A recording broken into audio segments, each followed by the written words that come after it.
Hi everyone, welcome. This is my welcome video for my Thursday Toddler Tunes class that will be starting this Thursday at 9 a.m. at Imagination.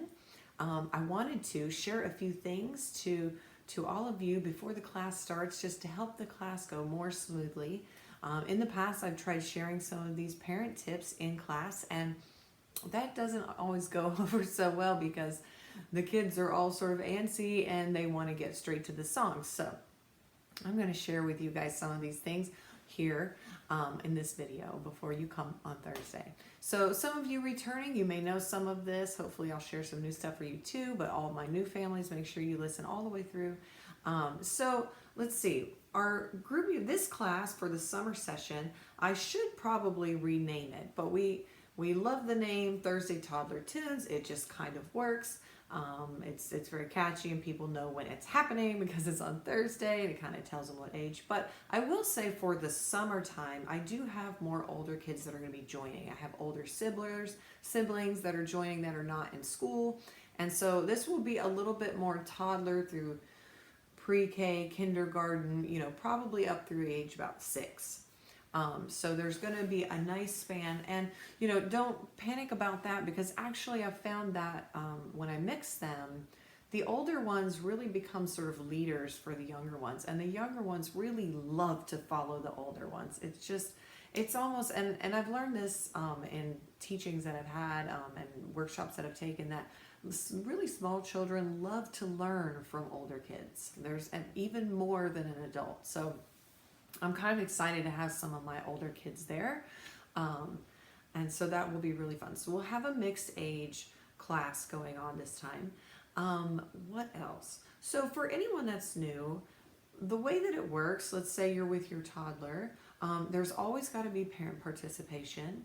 Parents will always be in the class. This is not a drop your kid off and leave situation. This is a parent-child class. And I've taught in both situations, and I can tell you that the results of a parent-child class are head and shoulders far and away above any sort of situation where there's no parent involved. So you parents are just a key component to this class. So get ready to sing, get ready to dance, get ready to clap and stomp and do all the things that I'm doing with your child, because you are really my first demonstrators of what they're supposed to be doing. So, if they're very small, in the first couple of classes, they may or may not do what I'm asking them to do. And so that's where you come in, the parent. If I'm saying clap your hands, then you clap your hands, and all the parents will clap their hands. And hopefully some of the kids will clap their hands, and then they will eventually follow us, okay? What we never do is take their hands and make them clap. We don't ever try to force them to do the movement. If they're just standing there and they're not doing it, that's okay. That means that they're sort of absorbing what's going on. They're trying to make sure that they're in a safe place. They're checking everyone out. And that's what a small mind will do. They need to just really absorb everything before they feel safe and comfortable enough to start to participate and join in. So we don't want to interrupt that process by forcing them to clap. They don't need to do that. They will eventually join in when they're ready, so long as we are all modeling the correct behavior, and that's where the parents come in. So you all model the behavior, you do the song with me, you do it around, and it eventually it catches on, they realize that they're safe, and some will do it right away, and some it takes a couple of classes, and it's totally fine. So don't be worried if your child doesn't sing or do anything that first couple of classes. Don't worry, okay? That's totally normal, and we want them to feel safe, and there's no expectation or pressure. We're supposed to be having fun and joining together in a community music making event.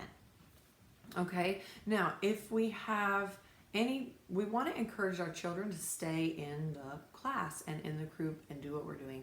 If your child is really struggling for some reason, or crying or disrupting the group, then I encourage you to take them to the side a little bit, give them a moment to calm down, and gently encourage them to come back. And you may have to repeat that a couple of times if they're very small, or if they're just having a hard day. You might have to do it a couple of times and just keep sort of rejoining. I can say, rest assured, that they do get the groove though.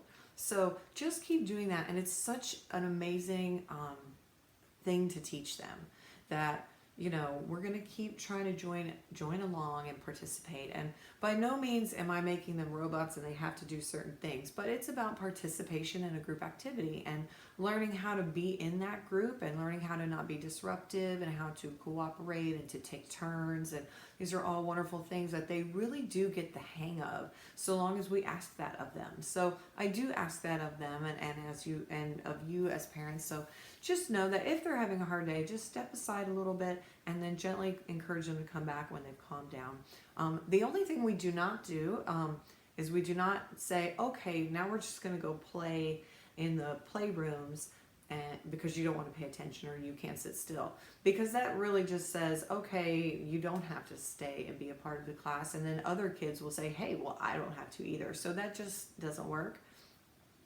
We are at 9 a.m. before it opens at 10.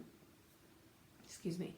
And so returning students know this very well, and anyone that's new, we come in and we go straight to start the music class, and we do not go off and play before the music class is over. Okay, so it's music first, play second, and they really get used to that routine. They're very used to it. They don't even ask to go play in the other rooms. We sort of block it off a little bit so it doesn't look like it's open and welcoming to them, and somehow they really do get the gist. They know that music first, plays after. So you may want to reinforce that idea with them, and hopefully we keep it engaging enough that it's fine and they're having a good time and it's not really an issue. But just to let everyone know that little disclaimer.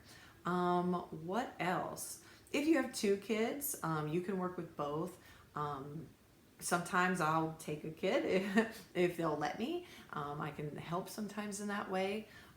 And modify, and you as the parent have to modify what we're doing for the age of your child. So if you have a smaller child that needs to be picked up or can't really stomp around the way some of the older kids do, then you can hold that child and you do the stomping, and they feel the stomping when you're doing it, but they're not actually doing that stomping, but that's totally fine.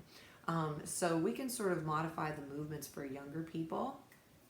And the same thing, sometimes I'll do songs that are meant for the younger ones, and the older ones sort of modify what they're doing to fit into what we're doing with the younger ones. So keep that in mind. If I'm doing something that's let's say I'm lifting up a child really high on a big wee, and your child's too big for that, well, maybe they need to jump up by themselves. So look around the room and you'll see that different size kids and ages, that they'll be doing some slightly different variations. And if you're not sure what to do with your child, there's other models in the room that you can look to see, oh, they're doing that here. I can't quite lift them this way. Maybe I can do what they're doing. So I do have some good models in my class that will be there to show, any newbies what to do.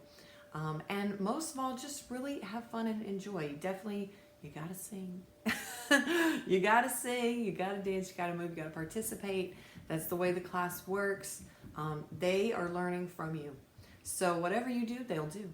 So if you're not really engaged in it, they won't be engaged either. So it's really important that we all engage. And I think you'll be surprised and pleased as the class goes on how much they really do absorb. And as we finish this last semester, this last season before the summer session, the kids that have been coming all along, it's amazing to see what they can do. So even if they're small and you think they're not learning, they absolutely are. They totally are. And no matter how young they are absorbing. So, show that participation, that enthusiasm, and just be excited to wait and find out what's going to happen, because they start to keep a steady beat. They start to use their voices. They start to anticipate what we're doing, and it's very exciting. So I hope that helps.